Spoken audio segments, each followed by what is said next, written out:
ಪಕ್ಕದಲ್ಲಿ ಕಾಣಿಸ್ತಾ ಇದೆ ನೋಡಿ, ಇದು ಫಾರ್ಮಸಿ ಕಾಲೇಜು. ಆದ್ರೆ ಈ ಕಾಲೇಜು ಕೂಡ ಈಗ ಶಿಥಿಲಾವಸ್ಥೆಯಲ್ಲಿದೆ. ಈ ಕಾಂಪೌಂಡ್ ಅನ್ನ ನೀವು ಗಮನಿಸ್ತಾ ಇರಬಹುದು, ಸಂಪೂರ್ಣವಾಗಿ ಶಿಥಿಲಾವಸ್ಥೆಯಲ್ಲಿರುವಂತದ್ದು. ಯಾವಾಗ ಬೇಕಾದ್ರೂ ಬೀಳುವಂತಹ ಪರಿಸ್ಥಿತಿಗಳಿತ್ತು. ನಿನ್ನೆ ಸಂಜೆ ನಡೆದಂತ ಒಂದು ಘಟನೆ ಇದು. ಮಕ್ಕಳು ಇಲ್ಲಿ ಆಟ ಆಡ್ತಾ ಇದ್ರಂತೆ, ಆ ಸಂದರ್ಭದಲ್ಲಿ ಈ ಬಿಲ್ಡಿಂಗ್ ಕುಸಿದು ಬಿದ್ದಿದೆ. ಆದ್ರೆ ಮಕ್ಕಳು ಸ್ವಲ್ಪ ಅದು ಬೀಳ್ತಾ ಇದ್ದಾಗೆ ಆ ಕಡೆ ಹೋದಿದ್ಕಾಗಿ ಯಾರಿಗೂ ಏನು ಅನಾಹುತ ಆಗಿಲ್ಲ. ಆದ್ರೆ ಇದರ ಕೆಳಗೆ ನಿಲ್ಲಿಸಿದಂತಹ ಕಾರ್ ಇರ್ಬೋದು, ಹಾಗೆ ಬೈಕ್ಗಳು ಸದ್ಯ ಈಗ ಸಂಪೂರ್ಣ ಇದು ನಜ್ಜುಗುಜ್ಜಾಗಿದ್ದಾವೆ. ಈ ಬಿಲ್ಡಿಂಗ್ ನ ಪರಿಸ್ಥಿತಿಯನ್ನ ನೀವು ಗಮನಿಸ್ತಾ ಇರಬಹುದು. ಜೋರಾಗಿ ಗಾಳಿ ಬೀಸಿದ್ರೆ ಈ ರೀತಿ ಪರಿಸ್ಥಿತಿ ಇದೆ. ಆದ್ರೆ ಈಗ ಯಾವ ತರಹದ ಅಂದ್ರೆ ಈ ಬಿಬಿಎಂಪಿಗೆ ಇಲ್ಲಿನ ಸ್ಥಳೀಯರು ಕೂಡ ಕಂಪ್ಲೇಂಟ್ ಅನ್ನ ನೀಡಿದ್ರು ಕೂಡ ಯಾವುದೇ ತರಹದ ಕ್ರಮವನ್ನ ಕೈಗೊಂಡಿಲ್ಲ ಅಂತ ಹೇಳಿ ಇಲ್ಲಿನ ಸ್ಥಳೀಯರು ಕೂಡ ಹೇಳ್ತಾ ಇದ್ದಾರೆ. ನೀವು ಗಮನಿಸ್ತಾ ಇರಬಹುದು, ಈ ಕಲ್ಲುಗಳಿರ್ಬೋದು, ಇಟ್ಟಿಗೆ ಇರ್ಬೋದು, ಯಾವ ರೀತಿಯಲ್ಲಿ ಇದೆ ಅಂತ. ಈ ಬಿಲ್ಡಿಂಗ್ ಏನಿದೆ ಸುತ್ತ ಅಲ್ಲಿಯವರೆಗೂ ಕೂಡ ಅಂದ್ರೆ ಸುಮಾರು 100-200 ಮೀಟರ್ ಬಿಲ್ಡಿಂಗ್ ಫುಲ್ ಸಂಪೂರ್ಣವಾಗಿ ಶಿಥಿಲ ಅವಸ್ಥೆಯಲ್ಲಿದೆ. ಯಾವಾಗ ಬೇಕಾದ್ರೂ ಕೂಡ ಬೀಳುತ್ತೆ. ಸಹಜವಾಗಿ ಈ ಒಂದು ಜಾಗದಲ್ಲಿ ಸಾಕಷ್ಟು ಜನ ಕೂಡ ಓಡಾಡ್ತಾರೆ, ವಿದ್ಯಾರ್ಥಿಗಳು ಕೂಡ ಆಟ ಆಡ್ತಾ ಇರ್ತಾರೆ. ಆದ್ರೆ ಈ ಬಿಲ್ಡಿಂಗ್ ನ ಪರಿಸ್ಥಿತಿ ಈ ರೀತಿ ಇರೋದ್ರಿಂದ ಯಾವಾಗ ಬೇಕು ಏನಾಗುತ್ತೆ ಅನ್ನುವಂತ ಆತಂಕ ಕೂಡ ಇಲ್ಲಿನ ಸ್ಥಳೀಯರಲ್ಲಿದ್ದಾರೆ. ನಾನೀಗ ಇಲ್ಲಿನ ಸ್ಥಳೀಯರನ್ನು ಕೂಡ ಮಾತಾಡಿಸ್ತಾ ಹೋಗ್ತೀನಿ. ಸರ್, ಯಾವಾಗ ಆಗಿದೆ ಘಟನೆ ಅಂತ? ನಿನ್ನೆ ಒಂದು 6:30 to 6:45 ಇಲ್ಲ ನಮ್ಮ ಮಗ ಆಡ್ತಾ ಇದ್ದ. ನಮ್ಮ ಅಣ್ಣನ ಮಗೆಲ್ಲ ಆಡ್ತಾ ಇದ್ರು. ನಿನ್ನೆ ಸಾಟರ್ಡೆ ಅಲ್ವಾ, ಸ್ಕೂಲ್ ಲೀವ್, ಇಲ್ಲೇ ಆಟ ಆಡ್ತಾ ಇದ್ರು. ಕೆಳಗಡೆಯಿಂದ ಹೊಗೆ ಬಂತಂತ, ಹೊಗೆ ಬಂದಿದ್ದಾಗ ನನ್ನ ಕಡ್ದ ದಾಡಿ ಅಂತ ಬ್ಲಾಸ್ಟ್ ಆಯ್ತು. ಇಮಿಡಿಯೇಟ್ಲಿ ಏನಾದ್ರು ಆಗಿದ್ರೆ ಅನಾಹುತ ಆಗಿದ್ರೆ ಏನ್ ಸರ್? ಕಾರ್ ಇತ್ತು, ಓಕೆ ಆಯ್ತು, ಗಾಡಿ ಹೋಯ್ತು. ಮಕ್ಕಳಿಗೆ ಏನಾದ್ರು ಆಗಿದ್ರೆ ಯಾರು ಹೊಣೆ ಸರ್? 3 ತಿಂಗಳಿಂದ ನಾವು ಹೇಳ್ತಾ ಇದೀವಿ, ಸಂಬಂಧಪಟ್ಟ ಅಧಿಕಾರಿಗಳು ತಿಳಿಸಿದೀವಿ, ಕಂಪ್ಲೇಂಟು ಮಾಡಿದೀವಿ. ಯಾರು ಇದುವರೆಗೂ ಬಂದು ನೋಡಿಲ್ಲ. ನಿನ್ನೆ 4-5 ಗಂಟೆ ಅಷ್ಟರಲ್ಲಿ ಬಿತ್ತು, ಅವ್ರಿಗೂ ತಿಳಿಸಿದೀವಿ. ಬಿಬಿಎಂಪಿಯಿಂದ ಬಂದ್ರು, ಫೋಟೋ ಹೊಡ್ಕೊಂಡು ಹೋದ್ರು. 3 ತಿಂಗಳಿಂದ ಅಲ್ಲಿಂದ ನೀರ್ ಬರ್ತಾ ಇದೆ, ಕೊಚ್ಚೆ ನೀರು ಹರಿತಾ ಇದೆ. ಅಲ್ಲಿನವ್ರು ನೀರ್ ತೆಗ್ತಾ ಇಲ್ಲಿಂದ ಹರ್ಕೊಂಡು ಹೋಗ್ತಾ ಇದೆ 3 ತಿಂಗಳಿಂದ. ಇವಾಗ ಇದು ಕೂಡ ಬೀಳೋ ಪರಿಸ್ಥಿತಿಯಲ್ಲಿ ಇದೆ. ಇವಾಗ ಯಾರ ಮೇಲೆ ಬಿದ್ರೆ ಏನ್ ಸರ್ ಗತಿ? ನನ್ನ ಮಗನ ಮೇಲೆ ಬಿತ್ತು ಅಂದ್ರೆ ಏನ್ ಆಗ್ತೈತೆ ಹೇಳಿ? ಯಾರು ಬಂದು ಏನ್ ಪರಿಹಾರ ಮಾಡ್ತಾ ಇದ್ರಿ ನನ್ಗೆ? ನೀವು ಬಂದು ಇವಾಗ ನನ್ಗೆ ಏನಿದೆ ತೀರ್ಮಾನ ಮಾಡ್ಕೊಡ್ಬೇಕು, ಇಲ್ಲಾಂದ್ರೆ ನಾನ್ ಸುಮ್ನೆ ಬಿಡೋದಿಲ್ಲ. ಪಕ್ಕದಲ್ಲಿ ಕಾಣಿಸ್ತಾ ಇದೆ ನೋಡಿ, ಇದು ಫಾರ್ಮಸಿ ಕಾಲೇಜು. ಆದ್ರೆ ಈ ಕಾಲೇಜು ಕೂಡ ಈಗ ಶಿಥಿಲಾವಸ್ಥೆಯಲ್ಲಿದೆ. ಈ ಕಾಂಪೌಂಡ್ ಅನ್ನ ನೀವು ಗಮನಿಸ್ತಾ ಇರಬಹುದು, ಸಂಪೂರ್ಣವಾಗಿ ಶಿಥಿಲಾವಸ್ಥೆಯಲ್ಲಿರುವಂತದ್ದು. ಯಾವಾಗ ಬೇಕಾದ್ರೂ ಬೀಳುವಂತಹ ಪರಿಸ್ಥಿತಿಗಳಿತ್ತು.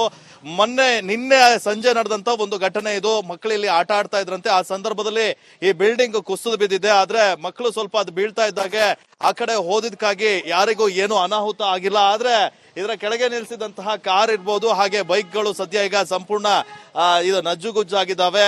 ಈ ಬಿಲ್ಡಿಂಗ್ ನ ಪರಿಸ್ಥಿತಿಯನ್ನ ನೀವು ಗಮನಿಸ್ತಾ ಇರಬಹುದು. ಜೋರಾಗಿ ಗಾಳಿ ಬೀಸಿದ್ರೆ ಈ ರೀತಿ ಪರಿಸ್ಥಿತಿ ಇದೆ. ಆದ್ರೆ ಈಗ ಯಾವ ತರಹದ ಅಂದ್ರೆ ಈ ಬಿಬಿಎಂಪಿಗೆ ಇಲ್ಲಿನ ಸ್ಥಳೀಯರು ಕೂಡ ಕಂಪ್ಲೇಂಟ್ ಅನ್ನ ನೀಡಿದ್ರು ಕೂಡ ಯಾವುದೇ ತರಹದ ಕ್ರಮವನ್ನ ಕೈಗೊಂಡಿಲ್ಲ ಅಂತ ಹೇಳಿ ಇಲ್ಲಿನ ಸ್ಥಳೀಯರು ಕೂಡ ಹೇಳ್ತಾ ಇದ್ದಾರೆ. ನೀವು ಗಮನಿಸ್ತಾ ಇರಬಹುದು, ಈ ಕಲ್ಲುಗಳಿರ್ಬೋದು, ಇಟ್ಟಿಗೆ ಇರ್ಬೋದು, ಯಾವ ರೀತಿಯಲ್ಲಿ ಇದೆ ಅಂತ. ಈ ಬಿಲ್ಡಿಂಗ್ ಏನಿದೆ ಸುತ್ತ ಅಲ್ಲಿಯವರೆಗೂ ಕೂಡ ಅಂದ್ರೆ ಸುಮಾರು 100-200 ಮೀಟರ್ ಬಿಲ್ಡಿಂಗ್ ಫುಲ್ ಸಂಪೂರ್ಣವಾಗಿ ಶಿಥಿಲ ಅವಸ್ಥೆಯಲ್ಲಿದೆ. ಯಾವಾಗ ಬೇಕಾದ್ರೂ ಕೂಡ ಬೀಳುತ್ತೆ.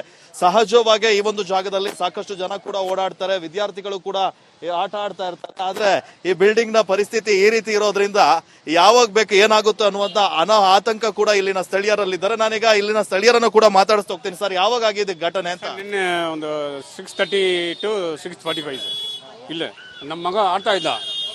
ನಮ್ಮ ಅಣ್ಣನ ಮಗೆಲ್ಲ ಆಡ್ತಾ ಇದ್ರು. ನಿನ್ನೆ ಸಾಟರ್ಡೆ ಅಲ್ವಾ, ಸ್ಕೂಲ್ ಲೀವ್, ಇಲ್ಲೇ ಆಟ ಆಡ್ತಾ ಇದ್ರು. ಕೆಳಗಡೆಯಿಂದ ಹೊಗೆ ಬಂತಂತ, ಹೊಗೆ ಬಂದಿದ್ದಾಗ ನನ್ನ ಕಡ್ದ ದಾಡಿ ಅಂತ ಬ್ಲಾಸ್ಟ್ ಆಯ್ತು. ಇಮಿಡಿಯೇಟ್ಲಿ ಏನಾದ್ರು ಆಗಿದ್ರೆ ಅನಾಹುತ ಆಗಿದ್ರೆ ಏನ್ ಸರ್? ಕಾರ್ ಇತ್ತು, ಓಕೆ ಆಯ್ತು, ಗಾಡಿ ಹೋಯ್ತು. ಮಕ್ಕಳಿಗೆ ಏನಾದ್ರು ಆಗಿದ್ರೆ ಯಾರು ಹೊಣೆ ಸರ್? 3 ತಿಂಗಳಿಂದ ನಾವು ಹೇಳ್ತಾ ಇದೀವಿ, ಸಂಬಂಧಪಟ್ಟ ಅಧಿಕಾರಿಗಳು ತಿಳಿಸಿದೀವಿ, ಕಂಪ್ಲೇಂಟು ಮಾಡಿದೀವಿ. ಯಾರು ಇದುವರೆಗೂ ಬಂದು ನೋಡಿಲ್ಲ. ನಿನ್ನೆ 4-5 ಗಂಟೆ ಅಷ್ಟರಲ್ಲಿ ಬಿತ್ತು, ಅವ್ರಿಗೂ ತಿಳಿಸಿದೀವಿ. ಬಿಬಿಎಂಪಿಯಿಂದ ಬಂದ್ರು, ಫೋಟೋ ಹೊಡ್ಕೊಂಡು ಹೋದ್ರು. 3 ತಿಂಗಳಿಂದ ಅಲ್ಲಿಂದ ನೀರ್ ಬರ್ತಾ ಇದೆ, ಕೊಚ್ಚೆ ನೀರು ಹರಿತಾ ಇದೆ. ಅಲ್ಲಿನವ್ರು ನೀರ್ ತೆಗ್ತಾ ಇಲ್ಲಿಂದ ಹರ್ಕೊಂಡು ಹೋಗ್ತಾ ಇದೆ 3 ತಿಂಗಳಿಂದ. ಇವಾಗ ಇದು ಕೂಡ ಬೀಳೋ ಪರಿಸ್ಥಿತಿಯಲ್ಲಿ ಇದೆ. ಇವಾಗ ಯಾರ ಮೇಲೆ ಬಿದ್ರೆ ಏನ್ ಸರ್ ಗತಿ? ನನ್ನ ಮಗನ ಮೇಲೆ ಬಿತ್ತು ಅಂದ್ರೆ ಏನ್ ಆಗ್ತೈತೆ ಹೇಳಿ? ಯಾರು ಬಂದು ಏನ್ ಪರಿಹಾರ ಮಾಡ್ತಾ ಇದ್ರಿ ನನ್ಗೆ? ನೀವು ಬಂದು ಇವಾಗ ನನ್ಗೆ ಏನಿದೆ ತೀರ್ಮಾನ ಮಾಡ್ಕೊಡ್ಬೇಕು, ಇಲ್ಲಾಂದ್ರೆ ನಾನ್ ಸುಮ್ನೆ ಬಿಡೋದಿಲ್ಲ. ಪಕ್ಕದಲ್ಲಿ ಕಾಣಿಸ್ತಾ ಇದೆ ನೋಡಿ, ಇದು ಫಾರ್ಮಸಿ ಕಾಲೇಜು. ಆದ್ರೆ ಈ ಕಾಲೇಜು ಕೂಡ ಈಗ ಶಿಥಿಲಾವಸ್ಥೆಯಲ್ಲಿದೆ. ಈ ಕಾಂಪೌಂಡ್ ಅನ್ನ ನೀವು ಗಮನಿಸ್ತಾ ಇರಬಹುದು, ಸಂಪೂರ್ಣವಾಗಿ ಶಿಥಿಲಾವಸ್ಥೆಯಲ್ಲಿರುವಂತದ್ದು. ಯಾವಾಗ ಬೇಕಾದ್ರೂ ಬೀಳುವಂತಹ ಪರಿಸ್ಥಿತಿಗಳಿತ್ತು. ನಿನ್ನೆ ಸಂಜೆ ನಡೆದಂತ ಒಂದು ಘಟನೆ ಇದು. ಮಕ್ಕಳು ಇಲ್ಲಿ ಆಟ ಆಡ್ತಾ ಇದ್ರಂತೆ, ಆ ಸಂದರ್ಭದಲ್ಲಿ ಈ ಬಿಲ್ಡಿಂಗ್ ಕುಸಿದು ಬಿದ್ದಿದೆ. ಆದ್ರೆ ಮಕ್ಕಳು ಸ್ವಲ್ಪ ಅದು ಬೀಳ್ತಾ ಇದ್ದಾಗೆ ಆ ಕಡೆ ಹೋದಿದ್ಕಾಗಿ ಯಾರಿಗೂ ಏನು ಅನಾಹುತ ಆಗಿಲ್ಲ. ಆದ್ರೆ ಇದರ ಕೆಳಗೆ ನಿಲ್ಲಿಸಿದಂತಹ ಕಾರ್ ಇರ್ಬೋದು, ಹಾಗೆ ಬೈಕ್ಗಳು ಸದ್ಯ ಈಗ ಸಂಪೂರ್ಣ ಇದು ನಜ್ಜುಗುಜ್ಜಾಗಿದ್ದಾವೆ. ಈ ಬಿಲ್ಡಿಂಗ್ ನ ಪರಿಸ್ಥಿತಿಯನ್ನ ನೀವು ಗಮನಿಸ್ತಾ ಇರ್ಬೋದು. ಜೋರಾಗಿ ಗಾಳಿ ಬೀಸಿದ್ರೆ ಈ ರೀತಿ ಪರಿಸ್ಥಿತಿ ಇದೆ. ಆದ್ರೆ ಈಗ ಯಾವ ತರಹದ ಅಂದ್ರೆ ಈ ಬಿಬಿಎಂಪಿಗೆ ಇಲ್ಲಿನ ಸ್ಥಳೀಯರು ಕೂಡ ಕಂಪ್ಲೇಂಟ್ ಅನ್ನ ನೀಡಿದ್ರು ಕೂಡ ಯಾವುದೇ ತರಹದ ಕ್ರಮವನ್ನ ಕೈಗೊಂಡಿಲ್ಲ ಅಂತ ಹೇಳಿ ಇಲ್ಲಿನ ಸ್ಥಳೀಯರು ಕೂಡ ಹೇಳ್ತಾ ಇದ್ದಾರೆ. ನೀವು ಗಮನಿಸ್ತಾ ಇರ್ಬೋದು, ಈ ಕಲ್ಲುಗಳಿರ್ಬೋದು, ಇಟ್ಟಿಗೆ ಇರ್ಬೋದು, ಯಾವ ರೀತಿಯಲ್ಲಿ ಇದೆ ಅಂತ. ಈ ಬಿಲ್ಡಿಂಗ್ ಏನಿದೆ ಈ ಸುತ್ತ ಅಲ್ಲಿಯವರೆಗೂ ಕೂಡ ಅಂದ್ರೆ ಸುಮಾರು 100-200 ಮೀಟರ್ ಬಿಲ್ಡಿಂಗ್ ಫುಲ್ ಸಂಪೂರ್ಣವಾಗಿ ಶಿಥಿಲ ಅವಸ್ಥೆಯಲ್ಲಿದೆ. ಯಾವಾಗ ಬೇಕಾದ್ರೂ ಕೂಡ ಬೀಳುತ್ತೆ. ಸಹಜವಾಗಿ ಈ ಒಂದು ಜಾಗದಲ್ಲಿ ಸಾಕಷ್ಟು ಜನ ಕೂಡ ಓಡಾಡ್ತಾರೆ, ವಿದ್ಯಾರ್ಥಿಗಳು ಕೂಡ ಆಟ ಆಡ್ತಾ ಇರ್ತಾರೆ. ಆದ್ರೆ ಈ ಬಿಲ್ಡಿಂಗ್ ನ ಪರಿಸ್ಥಿತಿ ಈ ರೀತಿ ಇರೋದ್ರಿಂದ ಯಾವಾಗ ಬೇಕು ಏನಾಗುತ್ತೆ ಅನ್ನುವಂತ ಆತಂಕ ಕೂಡ ಇಲ್ಲಿನ ಸ್ಥಳೀಯರಲ್ಲಿದ್ದಾರೆ. ನಾನೀಗ ಇಲ್ಲಿನ ಸ್ಥಳೀಯರನ್ನು ಕೂಡ ಮಾತಾಡಿಸ್ತಾ ಹೋಗ್ತೀನಿ. ಸರ್, ಯಾವಾಗ ಆಗಿದೆ ಘಟನೆ ಅಂತ? ನಿನ್ನೆ ಒಂದು 6:30 to 6:45 ಇಲ್ಲೇ ನಮ್ಮ ಮಗ ಆಡ್ತಾ ಇದ್ದ. ನಮ್ಮ ಅಣ್ಣನ ಮಗೆಲ್ಲ ಆಡ್ತಾ ಇದ್ರು. ನಿನ್ನೆ ಸಾಟರ್ಡೆ ಅಲ್ವಾ, ಸ್ಕೂಲ್ ಇಲ್ಲೇ ಆಟ ಆಡ್ತಾ ಇದ್ರು. ಕೆಳಗಡೆಯಿಂದ ಹೊಗೆ ಬಂತಂತ. ಹೊಗೆ ಬಂದಿದ್ದಾಗ ನನ್ನ ಕಡ್ದ ದಾಡಿ ಅಂತ ಬ್ಲಾಸ್ಟ್ ಆಯ್ತು. ಇಮಿಡಿಯೇಟ್ಲಿ ಏನಾದ್ರು ಆಗಿದ್ರೆ ಅನಾಹುತ ಆಗಿದ್ರೆ ಏನ್ ಸರ್? ಕಾರ್ ಇತ್ತು, ಓಕೆ ಆಯ್ತು, ಗಾಡಿ ಹೋಯ್ತು, ಮಕ್ಕಳಿಗೆ ಏನಾದ್ರು ಆಗಿದ್ರೆ ಯಾರು ಹೊಣೆ ಸರ್? 3 ತಿಂಗಳಿಂದ ನಾವು ಹೇಳ್ತಾ ಇದೀವಿ, ಸಂಬಂಧಪಟ್ಟ ಅಧಿಕಾರಿಗಳು ತಿಳಿಸಿದೀವಿ, ಕಂಪ್ಲೇಂಟು ಮಾಡಿದೀವಿ, ಯಾರು ಇದುವರೆಗೂ ಬಂದು ನೋಡಿಲ್ಲ. ನಿನ್ನೆ 4-5 ಗಂಟೆ ಅಷ್ಟರಲ್ಲಿ ಬಿತ್ತು, ಅವ್ರಿಗೂ ತಿಳಿಸಿದೀವಿ. ಬಿಬಿಎಂಪಿಯಿಂದ ಬಂದ್ರು, ಫೋಟೋ ಹೊಡ್ಕೊಂಡು ಹೋದ್ರು. 3 ತಿಂಗಳಿಂದ ಅಲ್ಲಿಂದ ನೀರ್ ಬರ್ತಾ ಇದೆ, ಕೊಚ್ಚೆ ನೀರು ಹರಿತಾ ಇದೆ, ಅಲ್ಲಿನವ್ರು ನೀರ್ ತೆಗ್ತಾ ಇಲ್ಲಿಂದ ಹರ್ಕೊಂಡು ಹೋಗ್ತಾ ಇದೆ 3 ತಿಂಗಳಿಂದ.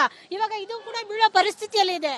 ಇವಾಗ ಯಾರ ಮೇಲೆ ಬಿದ್ದರೆ ಏನ್ ಸರ್ ಗತಿ? ನನ್ನ ಮಗನ ಮೇಲೆ ಬಿತ್ತು ಅಂದ್ರೆ ಏನ್ ಆಗ್ತಾ ಇತ್ತು ಹೇಳಿ? ಯಾರು ಬಂದು ಏನ್ ಪರಿಹಾರ ಮಾಡ್ತಾ ಇದ್ರಿ ನನ್ಗೆ? ನೀವು ಬಂದು ಇವಾಗ ನನ್ಗೆ ಏನಿದೆ ತೀರ್ಮಾನ ಮಾಡ್ಕೊಡ್ಬೇಕು, ಇಲ್ಲಾಂದ್ರೆ ನಾನ್ ಸುಮ್ನೆ ಬಿಡೋದಿಲ್ಲ. 150 ಸುದ್ದಿ, 120 ಇಂಪ್ಯಾಕ್ಟ್. ಸೂಪರ್ 3 ಇಲ್ಲೇ ಡ್ರಾ, ಇಲ್ಲೇ ಬಹುಮಾನ. ಮಾಧ್ಯಮ ಇತಿಹಾಸದಲ್ಲೇ ಮೊದಲು ಪರಿಹಾರ ಪತ್ರಿಕೋದ್ಯಮ.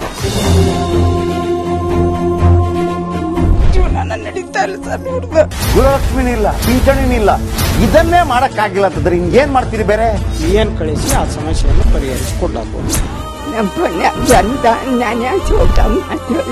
ಒಬ್ಬ ಅಜ್ಜಿ, ಅವರು ವಿಕಲಚೇತನರು, ಯಾರತ್ರ ಹೇಳೋದು? ನಿಮ್ ಪ್ರಾಬ್ಲಮ್ ಏನಪ್ಪಾ ಅಂತ ಕೇಳೋದಕ್ಕೆ ಯಾರು ಇಲ್ವಲ್ಲ. ಆಗ ನಾವಿರ್ತೀವಿ, ನಾವಿರೋದೇ ನಿಮ್ಗಾಗಿ. ನಾನು ಇರುವವರೆಗೆ ಅವರು ಇರುವವರೆಗೆ 1000 ರೂಪಾಯಿ ತಿಂಗಳು ಆಗ್ತೀನಿ. ಆದ್ರೆ ಈ ಕೆಲಸ ಇದೆಯಲ್ಲ, ಯಾವತ್ತೂ ಕೂಡ ಶಾಶ್ವತವಾಗಿ ನಮಗೊಂದು ಒಳ್ಳೆ ನೆನಪನ್ನ ಕೊಡುತ್ತೆ, ನಮ್ಮನ್ನ ಕಾಪಾಡುತ್ತೆ. 24 ಗಂಟೆಯಲ್ಲಿ ಅವರ ಬದುಕು ಬದಲಾಗಿ ಹೋಯಿತು. ನಾವು ರಿಪಬ್ಲಿಕ್ ಕನ್ನಡ, ನೇಷನ್ ಫಸ್ಟ್. ಸಮಾಜ ನಮಗೆ ಬಹಳ ಮುಖ್ಯವಾಗಿರುತ್ತೆ. ನಾವು ಆ ಜಾತಿ ಈ ಜಾತಿ ಅಂತ ನೋಡೋದಿಲ್ಲ. ಸಮಾಜದ ಕಟ್ಟ ಕಡೆ ವ್ಯಕ್ತಿ ಯಾರಿರ್ತಾನೆ, ಅದು ಯಾವುದೇ ಜಾತಿಯವನಾಗಿರ್ಬೋದು, ಯಾರು ಕಷ್ಟದಲ್ಲಿದ್ದಾನೆ ಅವನ ಪರವಾಗಿದ್ದಾನೆ. ಕನ್ನಡಕ್ಕೆ ಧನ್ಯವಾದ. ನಾವು 1 ವರ್ಷದ ನಿರ್ಭೀತ ಪತ್ರಿಕೋದ್ಯಮ ರಿಪಬ್ಲಿಕ್ ಕನ್ನಡ. ಇದು ನಿಮ್ಮ ಧ್ವನಿ.